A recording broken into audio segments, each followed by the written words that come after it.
ladies and gentlemen, I am delighted because, well, Matt's been a friend of mine for so long that I remember when his youngest child was born. But one of the things I most enjoy about Matt is that his leadership is a reflection of his personality. He's thoughtful, he investigates, he learns all the time. This is one of the few people I can say honestly actually reads more than I do. And the last time we spoke to set this up, we actually exchanged a few book recommendations. Although I don't know if yours was a book recommendation. I feel like it was, to put the reviewer's words up, 5 foot worth of books in terms of recommendation, because you actually recommended an entire collection. So I now have 71 books on my to read list that I didn't have yesterday. That's okay. So when I know somebody and I've watched them in action, and their leadership is, I believe, an example that people can learn from, then I reach out and I say, hey, how would you feel about doing a quick interview to answer a couple of questions? So, of course, because we're in an environment that is, for many people, hybrid, where you're working with some people on a virtual basis, but you're working with other people in a live in-person basis, I believe that many of these lessons still have something to impart. And the one I want to start with is this: your leadership is generally a result of the lessons you've learned. And for a lot of people, that means reading every business or leadership book they can grab their hands on. But what did you learn about leadership that couldn't have come out of a book? It's a good question. Well, and truth be told, I don't read a lot of what you consider traditional business books. I don't think there's any real, and I don't want to talk out of turn, but I don't know how many new ideas there really are. There seems to be repackaging of some older ideas, and they put some new catchphrases in there to make it more contemporized. I think if you kind of go back to some of the old classic stuff, I'm talking you can go back to Plato if you want to. They talk about the human condition and various elements with that. And I think you can learn a lot from those. But as far as leadership and stuff that I probably, if I were 100 years ago when I started, that I didn't know then, or something you probably don't get in a book, it's there's no matter what you learn or what your degree is, whatever your academic pedigree is, when you reach to anybody, it doesn't matter who they are, you can always learn something from them. You can always assume that they know something you don't, because chances are it's absolutely true. So, for example, and not to get in a political discussion, but for example, if somebody is of some political ideology and someone makes a statement, chances are, because somebody's got that political ideology, whether it's left or right, people may ignore them because it's, oh, I can't, it's the messenger said this, right? When it's, instead of focusing on the messenger, focusing on the message itself. Does it have merit? If it's a good idea, it doesn't matter where it comes from, it's a good idea. So I really don't care where good ideas come from. I have no qualms, beg, borrow, steal if I have to. The other thing is that I always try to make sure that if I ever walk in a room, and if I'm ever the quote smartest guy in the room, I always leave the room and find another room. Fortunately, I don't get to that situation too often where I'm the smartest guy in the room, truly. There's always people in there that are much sharper than I am, and I've been very fortunate that way professionally and personally. So I'm working with very sharp people, especially in my field of IT and information security. I'm very good at project and program management, but because of the nuances and the almost hourly evolutionary path of InfoSec, cybersecurity, you can't know everything, and there's always the bad guys that are always a couple steps ahead, but there are always people, the good guys who you're working with, who are keeping up with that at a much more rigorous pace than you can. So those are the things you kind of take into account. And also, there's a lot of people that mention what's called the golden rule, and most people know what that means: treat others as you want, that you'd want, want to be treated. But I don't subscribe to that. I subscribe to what's called the platinum rule, which is a little bit different. It's treat others as they need to be treated. And that's a subtle difference there. For example, I can say this without any, and hopefully without offending anyone. I've got relatively thick skin, so you could say something to me and I won't get offended. Or you could, if I have an assessment of who you are as a person, you may communicate in such a way that might be considered, in some cases, vulgar, or whatever the case may be, in some other avenues. But for me, it doesn't offend me. However, if I did that and treated other people like I would treat myself, then yes, then I would be maybe offending other folks. And if you deal with different personalities over the years, like I have, and it's not just cultural, but just people with certain skill sets engineers, for example, have a different skill set than people that are working in, say, marketing or financial accounting or legal, and they tend to have a different view of the world. So you need to kind of have a good understanding of what their triggers are, what's going to make them successful. And the other part is, I never make it about myself. It's always about the other person, making them as successful as possible. I say this without any false modesty. Throughout my career, all my successes have been because my team's been successful. I may have helped navigate that. I may have helped remove some of the roadblocks, but I'm not a subject matter expert in Python or in C+, or in some of these very complicated platforms or applications that you have to deal with. So I have to trust them to make the right decisions. So those would be kind of a roundabout way to answer your question. Some of the things that I would tell my much younger self, just based off of these many years that have kind of passed. How did you learn that? Because they are very sound principles of generally how to treat people in an enlightened way.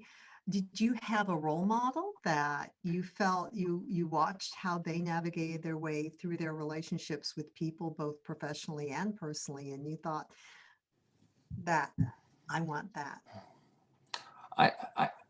I would say partially yes and no as far as a role model. It would be like an amalgamation of, like an alloy of people, stuff I've read with various people. Like, for example, you get ideas. Like, for example, if you've ever read like the autobiography of Benjamin Franklin, perfect example of how to kind of get a framework in line.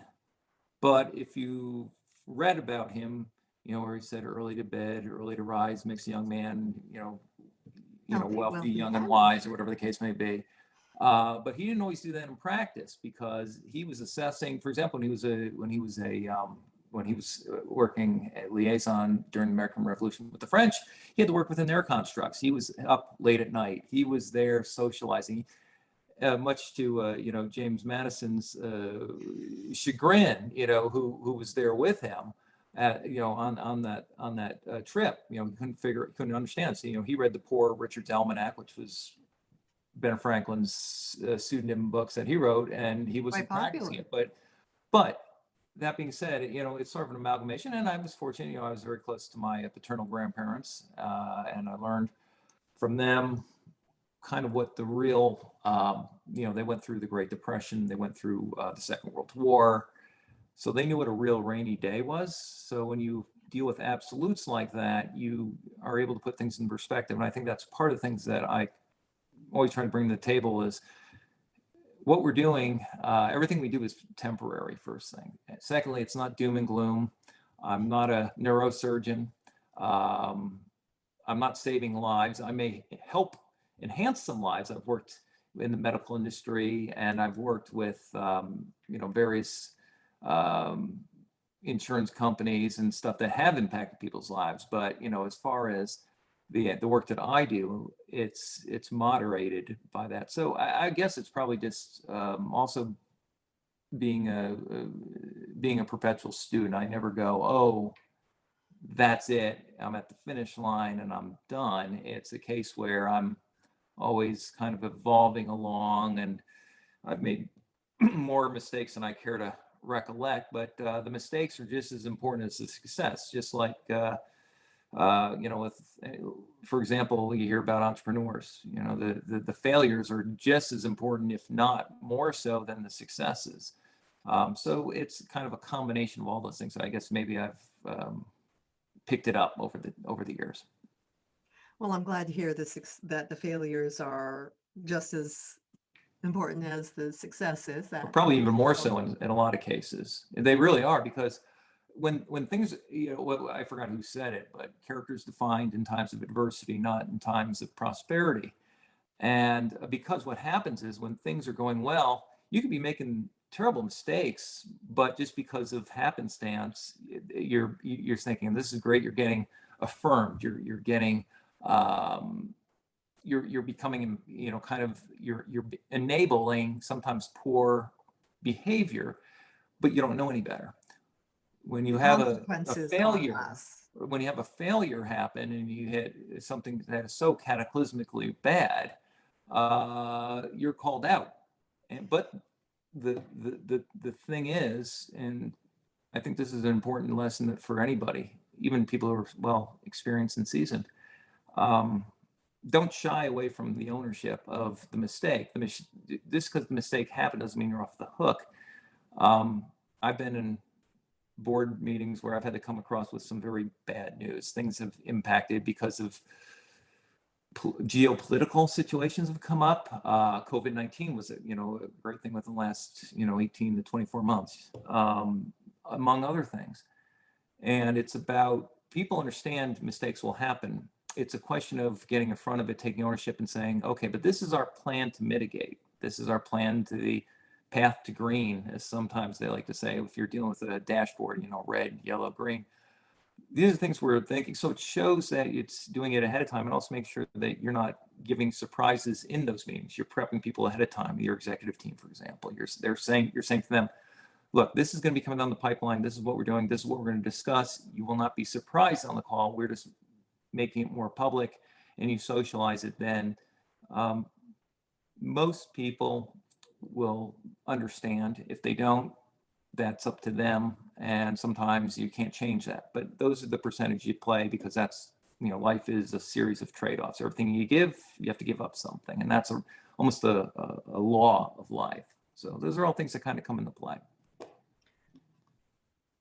I think one of the issues that I've seen is that over the years, I have watched you grow. You were a damn good leader when I met you, but I've watched your leadership style deepen, and your approach seemed to embrace a number of different tools from any number of schools of thought about what makes an effective team leader, what makes someone a colleague that people are willing to follow, because you can't be a leader without followers. So walk me through the first day that you're with a team. What does it look like when you just start working with these people? Well, usually, I'm my own LLC, as you know, and I can say for about the last 12, 15 years of my career, usually you bring me in, it's not for good reasons. Something is really badly broke, and it's almost like a firefighter going into the fire. So what I have to do is basically assess what's going on very quickly. Usually by the time I get there, team morale is pretty low or non-existent.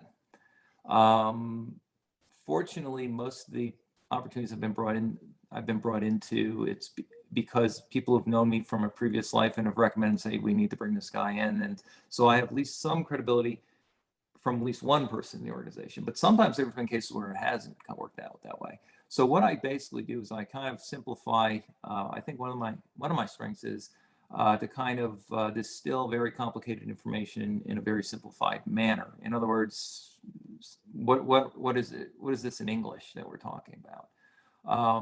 I'll give one example without getting specific. There was a certain airline that was having problems with their e-ticketing and reservation system, and the interview kind of went like this. so Matt, what do you know about e-ticketing reservation systems? Is what the director asked me specifically. I said, well, I know you give your credit card, you get a ticket for where you're going to go. You may have a layover. They may ask you your baggages if you've got, family going with you, and then miraculously you get a seat, and a ticket to get on there, and then you get a boarding pass later. That was about the extent of what I knew about e-ticketing reservation systems. And she said, guess what? You're hired. So that was what she said. She said, can you start Monday? This was on a Friday, I believe. And I said, sure. And then we worked the rate out and everything separate. But regardless, so in this case, they had a company. It was a whole firm. They had these beautiful PowerPoint presentations, and it had been kicking around for 18 months.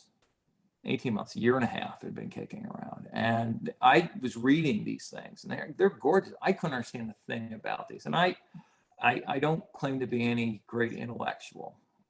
I don't have an advanced degree. I have a K through 12 plus 4 degree. I have a bachelor's degree. That's about it. And that was 150 years ago that I got that. So what happened was those numbers, buddy. Pardon? Watch it with those numbers. Yeah, well, so what happened was I asked the person that brought me in, I said, okay, so let's get the basics. What are we trying to do? And they explained it. And this was getting everything off of these old Solaris boxes onto Linux boxes and blah, blah, blah. And there were 24, 25 applications, which meant that's how many direct stakeholders there were that were going to be impacted, including the whole e-ticketing reservation system itself. Well, I put together a plan. I found out who those stakeholders were. I met with everybody. I tried to consolidate the meetings as much as possible, get as many people as I could. I was a big proponent of FreeBusy and Outlook to check calendars. So I wasn't trampling over someone else's availability. And this had been kicking around for 18 months, about a year and a half. I had the plan, I had the buy-in, I had the communication already in place, bought into, and underway within 2.5, I think it was about 2.5 weeks, just under 3 weeks. And then we executed in 5 months. We got it done. That was for the dev and QA, no, excuse me, the production environment. We had to go to production first because of a sale, and I won't get into that story. But anyway, it was a way that and then we went back to the dev and QA environments. So to match the prod in those environments up so we can do proper testing moving forward. Right. So that was what really happened, one example. So it was just getting clear messaging out, establishing credibility, telling people what I was trying to do in a very simplified way and what I need from them and the expectations time-wise, and also working with them if they had other projects going on, which they did, where I knew that I can work and interweave the workload, so I wasn't drowning somebody on their team, for example, like one of their like a security architect or something along those lines. So these are all things that that had to be done. It was done very quickly. So that's one example. But so in summary, it's establishing yourself as kind of a go-to point person, so they have one point of contact. They know, okay, this is the person moving forward. I need to talk about any questions or concerns. I'll escalate to him or her. And then also making sure that you execute and coming across as credible with what you're saying you're going to do, and then execute to that. But also making sure that you've got good communications up, down, and sideways in a way that everybody understands it uniformly. And so everybody knew, for example, that every Thursday morning they were going to get a status report from me of what was going on, what we were tracking towards, and then moved forward and executed that way. So, I mean, that's one example, but it's just getting out there and showing that you're a leader, but you're there also empowering folks on the team to say, look, if there's something that I'm saying is not right, and I'm coming out of left field, you need to sanity check me. You sitting on your hands is not a viable option. Being a passenger is not a viable option. You have the right to, as they said in the old trains, pull the cord to stop the whole operation. That's what you're empowered to do. And if there's something wrong, we need to get it. But I also take the heat too. So I have no qualms about, if something went wrong or somebody's upset at the executive level. Okay, that's fine. I've had that happen before. and I'll take the blame for it.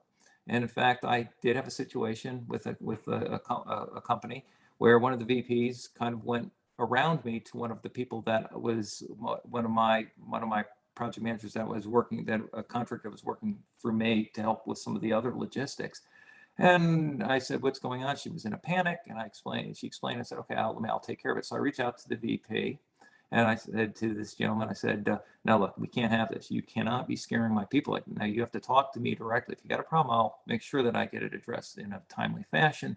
But I can't. That's not acceptable. And if the roles were reversed, I know you wouldn't do that either, right?" And he understood, and he apologized, and so everything was fine. But it's just a case of showing that you've got the back of your team members, and that helps with establishing that credibility very quickly, and that gets you a lot of traction. Okay, so let me see if I can sum this up. Mm-hmm. Establish your credibility. Mm-hmm. Size things up in a way so that you can get to the absolute heart of the issue. Mm-hmm. Doesn't mean we're not going to deal with the other details, but in terms of a communication plan and setting expectations, you need to give them a very straightforward way of looking at what it is you're there to do, Right. and then having their back, having your team's back, Yeah. and being unafraid to come up and, gently Mm-hmm. say, "Don't do that to my people." Right. Yeah. Yeah. I mean, in naval terms, it's, it was a kind of methodology that was used starting in the 50s, critical path, right? There's a lot of that in what I do. It's, it's kind of like with the Bruce Lee, Junkido, he said, you leverage the stuff that's useful and discard anything else that's not. And that's a lot of the stuff that I have to do, is discard all the superfluous stuff that's out there in the ether. And it doesn't mean we won't get to it, but if it's not critical, and I've dealt with things like FedRAMP certifications, for example, which is dealing with the U.S. federal government. You don't have time to do a lot of that stuff. You just got to make sure that you've got the proverbial I's dotted and T's crossed and some of the other stuff. So what you do is you parking lot it, right? And you tell them, look, you tell the sponsors, we're going to parking lot this. This will be in a later iteration or version 2 or whatever the case may be. But right now, we can't, because I've never been in a situation where I go, oh yeah, I've got all the resources I need. They're completely committed to what I'm doing, and they've got no other distractions. That's never happened. And they understand that and they appreciate it. So again, but and you document it and you put it like in a SharePoint or a wiki page, whatever they've got in that organization, whatever tools they use, and you move forward. I think one of the things that you said, because when we tell people, look, you need to set expectations, Mhm. half of the difficulty that you're going to have in your stakeholder relationships if they get surprised by what happens because you didn't give them a framework to work Right. with. Right. And you've just reinforced that point. And earlier you said, well, that's kind of the thing that I would like to have told the younger version of myself. You and I are living in a world that is vastly different Mhm. than it was as we were coming up as young professionals. And especially for me, because I know for a fact that I'm significantly older than you are. But there are some commonalities. So how would you counsel someone that you see as absolutely worth helping to grow and expand their professional thing, and they are willing to put in the work, and they come to you and they say, help, can you just be the person who I bounce things off of, Mhm. or who in some cases pulls me by the collar and says, no, no, no, no, no. Mhm. Wait a minute. Yeah. Well, that's one of the, if you want to say soft benefits of what I do, it's kind of like the mentoring component, right? Is what you're talking about in essence. And it's, one of the ways I approach it is, I'm going to steal a term by the late great Richard Feynman, the physicist. He said, thought experiments. And so, for example, and I've had people do this for me, even fairly recently in more technical ways. I was working with this one CISO who used to bring me in his office, and he'd do whiteboard sessions with me, and he'd take me through the scenarios. And I got a lot out of it. And I did the same. I do something similar. Now, with the technology the way it is now, it's because a lot of virtual, and I've got teams that are in India and EMEA, which is Europe, and APAC, Asia Pacific, RIM, and all. So, but the tools are there technically. I mean, you Visio, and you've got all these other tools at your disposal that you can use to kind of do these things. But what I try and do is you tell a story, and that's what I do also with a lot of the things with if I'm trying to re-baseline a project. We're starting essentially from scratch, but not really, just to make sure we get the framework up to date. We understand our terms, right? What are the new terms that we're using here? Because and old habits die hard, and that culture eats process for lunch, and we understand. You have to understand that and be very sensitive to it. But what I tell them is, all right, let's go through these scenarios. Let's go through the scenario, something that's like what they're going through now, and I kind of press them a little bit. I say, so what are you doing? Okay, you're not getting a response from somebody. Well, how are you managing that? Oh, I don't know. I'm waiting for an email. Okay, what else? Those type, and it's those subtle things. It's well, you guys are on Microsoft Teams. Why don't you IM them if they're not doing it, or why not ask them if they got a few minutes to do a video call with you? Those type of things. And I joke. I'll say, I'm glad you guys were able to jump on this little, Zoom or Teams or WebEx, whatever the tool is. And I kind of joke and say, it'll save us from getting carpal tunnel syndrome from typing. Because people are typing emails. Plus, the other problem with IMs and emails is they're a good form of communication, but you lose context a lot of times in tone. And there's a lot of things, especially if you're doing a lot of technical deep dive, UAT, user acceptance testing, for example, you really need to have those hands-on live working video sessions. You do screen shares and all these other things, because you just can't do it through text or even on a phone call. So you need to make sure it's as interactive as possible. The other thing I make sure of is when I'm on these calls, if you notice, like you've got your camera on, I've got the camera on, I always make sure the camera's on for at least me. And the reason I do that is because people sometimes they'll have their cameras off, and they're kind of maybe not focusing on the discussion. Perhaps. Right. They might be doing something else. Maybe it might be on, LinkedIn or Facebook or something, or whatever, but when you're actually looking in the camera and you're talking, there's a sense that, well, it's kind of illogical, but maybe this guy's actually watching me, or it's engaged, and it shows that you're fully engaged too as the leader and facilitator. So that kind of, it kind of starts from the top, which means you, since you're the one that's managing all this, that you need to be the one that's kind of driving the culture of it.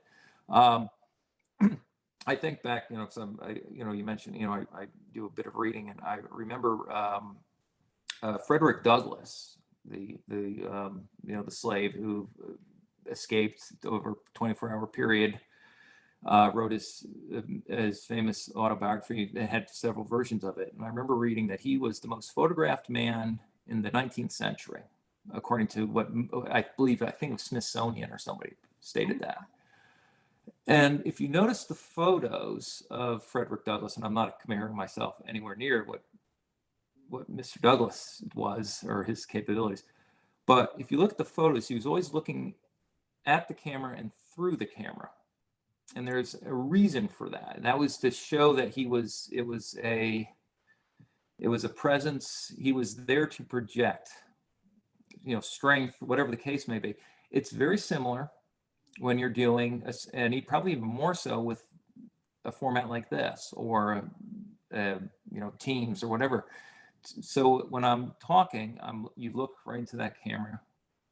It's a conversation. You look at newscasters; they do the same thing, right? You look at the late great Walter Cronkite. It was a very conversational. he actually he spoke in a very slow, articulated pace. I think he spoke at only like 168 words a minute. He did that intentionally, so you focused on his individual words. But when you listen to him, if you remember watching this, you were drawn into it. Now today, it's a different world, so you have to be a bit more. You have to project a bit more, but the concept is still the same. It's about engaging The connection is the way you're doing it through the technological medium. And so those are things that you always want to take into account. So getting back to your, it was a very long-winded answer to your question, kind of turning it around to, the young mentoring, it's, owning those conversations. And that means owning the camera, owning the meeting room, the virtual meeting room, especially. And yeah, they used to, do, Toastmasters and everything that was more for in person, face to face type thing. But some of the same principles apply. In fact, it may even be more so when you're dealing with this little thing, this little camera thing, because the personal touch kind of goes away a little bit. So those are things you have to be very cognizant of. And also the other thing from a younger person's perspective, and this ties to the first question you asked me about, what I tell my younger self is, you're at a certain point in your career, doesn't matter your age or not.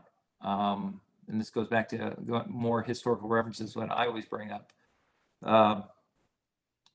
You deserve a seat at the table. Doesn't matter if you're there with a bunch of board of directors. I've been in meetings. I've been very fortunate, not to name drop, but I was in meetings early in my career with Steve Ballmer. He was co-founder of a little company called Microsoft with Bill Gates and Paul Allen.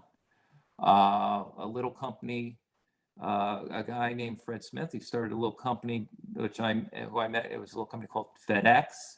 Herb Kelleher started a little company with Roland King, a little company called Southwest Airlines. Those are all people I've met with, and they respect people who are not afraid of their own opinions. And these are people that you study. You got to Wharton and Harvard Business, and you read books on these people. So these are people that are very highly accomplished. But you have to understand, you deserve to be at that table because you're there. In a historical context, I think, I tell my kids this, Alexander the Great led his first army against Thebes when at the age of 16. Nathan Hale, the great American patriot, when he was executed by the British as a spy, he was at the ripe old age of 19. So age has nothing to do with it. It's about command. Another one is Irving Thalberg. He was one of the early producers back in early Hollywood back in the 1920s. He was the ripe old age of 23 when he was told by Samuel Goodwin of MGM fame that he needed his directors to start, not going over budget and taking orders. And sure enough, he made sure that they took orders for things. So these are all things that happened that were going on. And these are all things that we need to, kind of examples to use and set. I think one of the things I found is that regardless of generation, there is a sense of an open mind for certain people. Mm-hmm. And with any luck at all, those are the people who are also a little bit more forward thinking and will say, hey, could you help me with this? Because it's a little stickier than I'm used to dealing with, and I'd like a little bit of guidance and that kind of thing. So some problems continue, some solutions continue to be perfectly valid, and the basis of human interaction and human relations as a recipe for how to establish yourself to make the most of your opportunities for a successful execution do remain. Mm-hmm. Is there any problem that you're kind of hoping the next generation will solve in terms of leadership issues that you see, or leadership mistakes that you see around you and you think, good God, are we still doing that? Well, I think we're evolving in a positive direction in some ways. I find it fascinating. You see a lot of job postings out there. They say remote until COVID is over. It's like, I think the days of, I understand the importance of on-site. It's because we are a social species, Homo sapiens, that is. So that interaction face to face is important, but I think it's going to be moderated moving forward. It's going to be a lot less. Um, so I think the other thing though is, and this is kind of going on that I've been reading, is Zoom overload is what you hear, where Yes. people are working more hours actually at home than they were actually in the office because they don't have those demarcation points. It's not like I put my laptop away and I drive home or the laptop's on, and you figure, well, it's Saturday. I'm not busy. I'll answer a couple emails, those type of things. So I think those are things you got to be careful of. And, that is one of the paradoxes. If you go back to read articles going back in the 1950s and 60s, they said by the year 2000, people will only be working 20 to 30 hours a week. Well, the problem with that is they didn't understand the technology. Humans have this great capacity, and it's against the trade-off that I mentioned before, where you have the capability to do something, you're more likely to exploit it to see how far you can get with it. And so, for example, the technology now, yeah, we could feasibly, I could do the same work I did 20 years ago, and it would only take me 20 hours. But that's not the expectation of employers and bosses now. That means, oh, that means you can do twice the work you did. And and you're working from home, therefore you can work 45, 50 hours a week. So that's hopefully, from a leadership standpoint, maybe that'll help change it. I understand, people, and I don't like to categorize people by generations because I've worked with many millennials, for example, who are very sharp and very work oriented, or Probably Generation Zs or whatever. I think it's person to person. Mhm.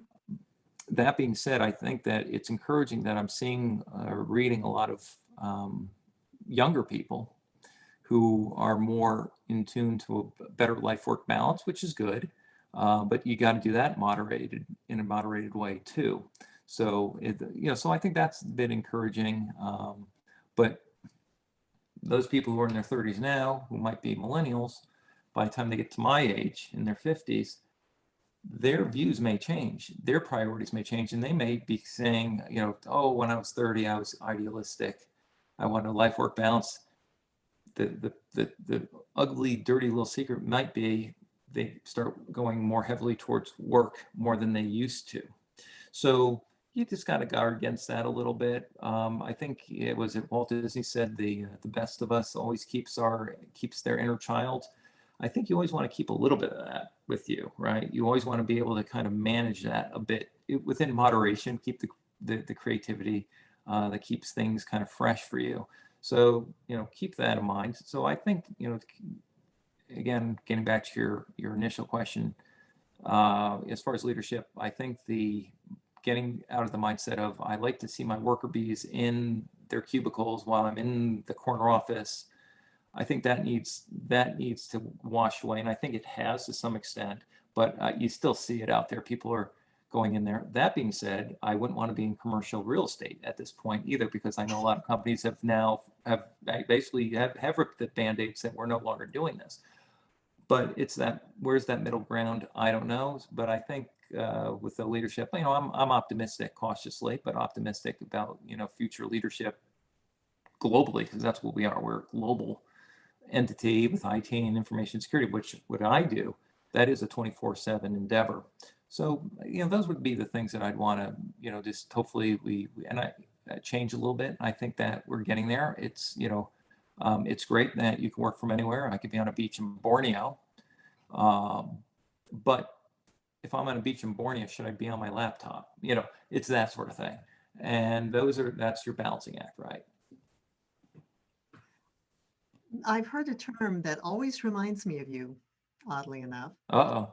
and it's work-life integration versus work-life balance. It's understanding how the pieces can fit Yeah. together to create your day or No. your week, um, but always making it a considered choice, a considered decision. That Mhm. is, yes, I've got this thing that I'm on a roll, I'm in the zone, and okay, maybe I'm not going to go upstairs for dinner. Yeah. But on another day, it may be, you know what, everything's cool, everything's fine, everything's on autopilot. Sounds like it's a beautiful day out there for some lemonade on the porch. Yeah. Hmm. But it's having considered decisions that you make and you're aware of what the impact is. Matt, I want to thank you. Hmm. I am so delighted, among other things, for the excuse to get a chance to talk with you. Well, thank you. It's been And my pleasure. It's been my pleasure. I also It's good wanted to seeing you again. I know introduce we spoke on people the to phone, but I you. haven't seen you. And you kind of like a, almost like a Benjamin Button. You kind of are aging backwards, it looks like. So, Oh, so there I you have go. great lighting. Well, there you go. So I have great lighting. with me, it's usually the less lighting, the better. So that's how it works with on my end. Well, ladies and gentlemen, I cannot tell you how pleased I am that you got a chance to meet one of my favorite people who Oh, thank you. sometimes, because of his underkeyed personal approach, it's not recognized just how powerful his philosophy and his actions around his personal style of leadership can be. But I think you've gotten a glimpse of it here. If you want to contact Matt directly, well, his information will be on the closing slide. Thanks Thank for you. joining us. I enjoyed it.